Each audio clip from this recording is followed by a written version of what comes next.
In today's video, I'm going to be talking about why spirituality is so important for marriage and how it gives you superpowers, how you can get through the dark days, and also how you can have more enjoyment, love, intimacy, and all the good stuff. So if you want to have superhuman spiritual powers and you want a marriage that lasts and withstands the test of time, then let's get into it.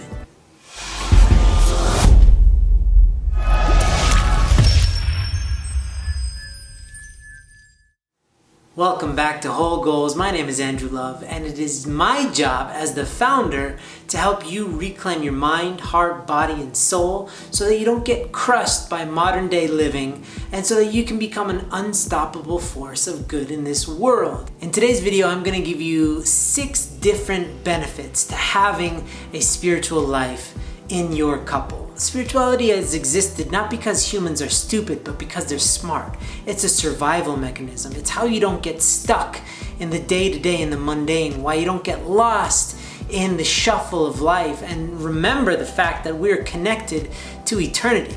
Like, that's kind of an important fact, and we forget about it when we're shopping for shoes online. What's more important? However you find spirituality, whether it's through religious means, through new agey means, through some hodgepodge creation of your own, that's not my business. My business is not to tell you which spirituality to have, but rather how to maximize the spirituality that you do have. And in reality, many couples have a very different version of what spirituality is. Even if they share the same faith or same religion, how they express that religion and which aspects of that religion really touch them to their core probably diverge. And that's a good thing. That's why we're all different, is to complement each other, not to force each other to be more like us. That's craziness. That's communism. We don't like communism here. True, deep, sincere spirituality is becoming so much you that you shine, that you're a refraction of God's light, of the universe's light, that you're just letting it shine right through you because you're a unique expression of that light. So that leads me to the first point, which is spirituality is super beneficial because it helps you remember that there's something much bigger than just you and your worries. You see, when you're married, and let's say you run into a problem, you have some sort of argument, or it's an ongoing fight that you keep on having. You're fighting about who does the dishes, and to you in that moment, it seems like the biggest thing in the world. It seems like this insurmountable problem is like, how can I possibly stay with you when you don't know how to throw out the garbage? Oh my God, this is crazy. But after a little bit of self-reflection, after a little bit of context, and you realize how big the universe is, and you realize how long history has been, the billions of years that it took us to get to this point, and how long history will be, this idea of eternity, all of a sudden your problems seem a little less significant. It puts them in their proper place, that they are not this insurmountable challenge. It's in fact just a stepping stone into learning how to love each other more deeply. That context is very helpful and very empowering when you realize that how your spouse drives doesn't really matter in the context of 50 years, 100 years, 300 years in the future or in the past. It doesn't really matter. So why should you invest so much emotion into caring? Just let it go. Let it go. Point number 2 is that we all have very limited viewpoints and abilities to love other people. Our hearts have limitations. Our minds have limitations. Our spirits, though they have unlimited potential, are limited to the stage where they're at.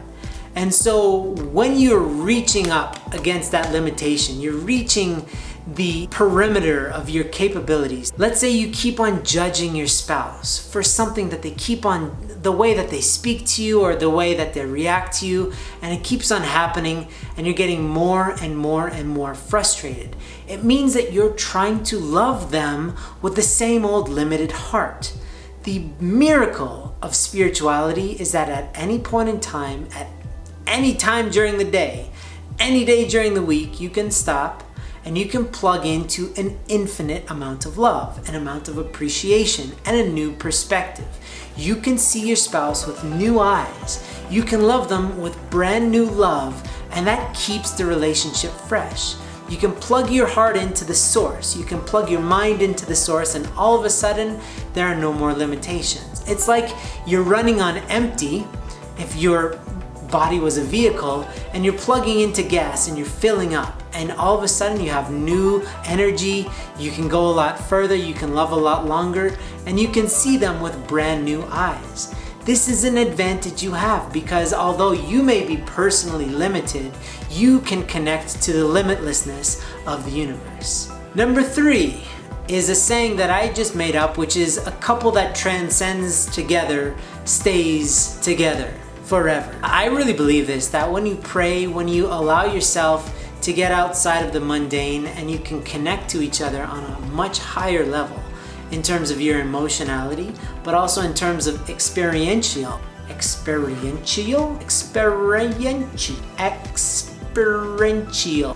I'm gonna give up on that word. You know what I'm saying? Experiencing something together that is beyond just your limited physical senses, but when you really both go to another world, to a higher place together, you can see each other brand new, and you can also know that there's a special place in this cosmos where you can live and dwell that is free and clear of your physical senses. And there's something very comforting in that, also very exciting about that. A lot of people feel different when they dress up, right? When they go out to a fancy event, they put on, like men have a really nice suit, women looking beautiful in their dresses, they put on makeup, they look really great. You drive even a rented fancy car, and then you eat fancy food, and you drink fancy wine, so on and so forth. That's all physical. And it's still exciting. It gets you excited because it's new and there's novelty, but you can do the same thing spiritually if you spend time transcending together. It's the same thing. You're putting on a spiritual suit and you're going to a nice fancy place. It feels so magnificent, but it requires for you to meditate together, pray together, go out into nature together, be in stillness together.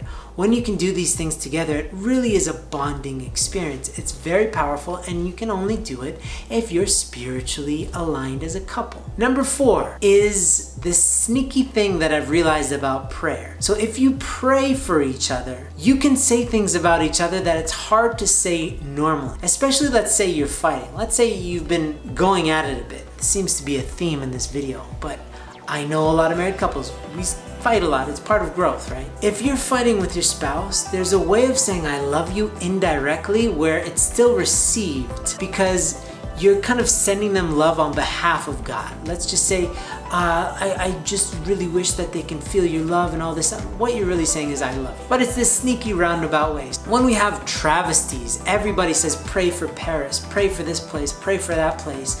And it comes from a very sincere part of us that wishes others well. But why don't we do that to each other even when we're not struggling? So to sit down and pray for the other person, this is really tip. You know, husbands out there, if you ever make time and just say, honey, I want to pray for you, and you put your hand on their chest. Don't cop a feel. I'm not talking about using this as a gateway into hanky-panky. What I'm talking about is put your hand on their chest, you give directly all of your love to them, and it's so much more powerful. Sometimes our words can be super limited. Sometimes our words get us into trouble. Even when we mean well, we can say something that just completely makes us look like idiots because we're saying all the wrong words. But when you just say, you're not worried about the words and you're just conveying sentiment, you're saying the deepest part of you, you're trying to transmit it and give it to them, there's something felt. It's so much more expedient than talking. It's just heart to heart, boom, boom, boom. So I really recommend praying together, especially when words are insufficient. So number 5 is using spirituality to redirect yourself when you've gone off track. Okay, when you have certain spiritual regimens like daily meditation, daily prayer, reading scriptures, whatever it is that you do as an individual or as a couple, what it does is during times of stress, during times of difficulty within the marriage, this acts instead of taking prescription pills, instead of getting lost in drinking and drugs. It's a way for you to gain the benefit of calmness, clarity, letting go of the stress and anxiety of life in a productive way that fills you up. Drinking and drugs and porn and all these things, they're just a distraction to your mind and to your body, but your soul is not getting fed. When you have a really good regimen, especially when you can do it as a couple, then during difficult times, you start to go off and you start to go into a weird place as a couple, you can be guaranteed to come back to a happy place. It might take a while, but you will get there. Guaranteed, if you just stick to your regimen. So when you're veering off track, spirituality always will bring you back. And you might take some weird roundabout way that doesn't make any sense, and that's fine. It doesn't necessarily need to make sense to you. It will in hindsight. Sometimes years down the line, everything starts to make sense, but you will end up exactly where you need to be. If you face your challenges by embracing them, but also by letting them go in a natural way through spirituality, instead of drinking the problems away. Number 6 is morality. Okay, spirituality is to help you build morality as well. You cannot be deeply connected to the love of God or love of the universe and mass murder people. That's just not possible. It's not, there's a cognitive massive distance and difference and dissonance and all the other D words you can think of. So when you start to really feed your soul real food and you end up waking up as a person, you realize that what you do matters. There is a ripple effect to your actions, your choices. And there's the immediacy of how it impacts the other people in your life, but there's also posterity.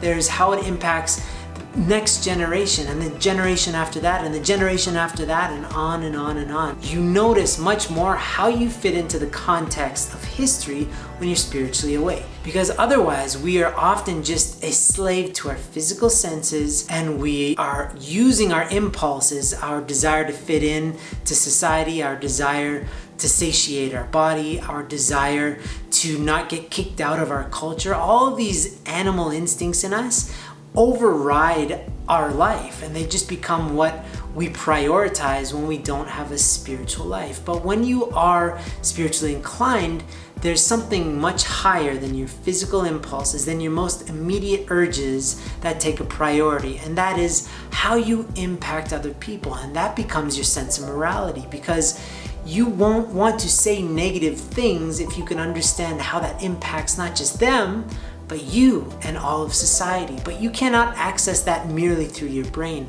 That is something that has to be felt in your spirits. And if you're doing that as a couple, then all of a sudden you are less inclined to hurt that person. You're less inclined to think negative thoughts about that person, because you realize that you're deeply entwined, you're deeply connected, and you don't want to ruin that invisible relationship that you're encircled in. So I hope this was helpful. There's probably way more that I could do in terms of points, but I wanted to keep it simple, just keep it at 6. So rewatch this video if you really want to do it. I've been embodying this for years, and it's really saved my marriage multiple times, because if I didn't have this and I was left to my own devices, I would have screwed up many more times, probably irreconcilably. But luckily, I've had spirituality at the center of my marriage. It got us through children and all this stuff that life throws at us, and now we're more in love than ever because of our spirituality. Not in spite of, not in some ancillary way, but because of, specifically because of our spirituality. That helped us get past our limitations. I really wish this upon you. If you like this video and you want more, please let me know. Give me a thumbs up, subscribe, leave some comments below. Just give me the feedback in the way that's most natural to you, and I'll be happy to answer your questions and also to make many more videos that explain how you can reclaim your mind, heart, body, and soul so that you can be an effective force of positive change in this world. Thank you so much, and I'll see you in the next video.